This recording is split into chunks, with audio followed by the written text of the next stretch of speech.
السلام علیکم۔ اللہ تعالیٰ کو ان 3 گھروں سے شدید نفرت ہے۔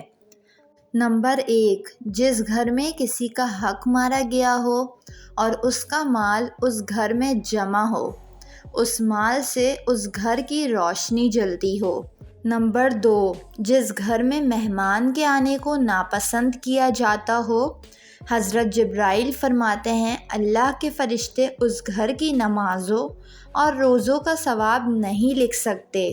جس گھر میں مہمان کے آنے پر ناراضگی کا اظہار کیا جاتا ہو۔ شاہ حضرت تھانوی فرماتے ہیں نہ ہو بددل مہمان سے، وہ اپنی قسمت کھا رہا ہے تیرے دسترخوان سے۔ نمبر 3، جس گھر میں عورت کی آواز مرد کی آواز سے اونچی ہو جائے، اس گھر کو 70,000 فرشتے ہر روز کوستے ہیں۔ یہ وہ 3 گھر ہیں جن کو اللہ تعالیٰ پسند نہیں فرماتے۔ ویڈیو کو لائک اور چینل کو ضرور سبسکرائب کر لیں۔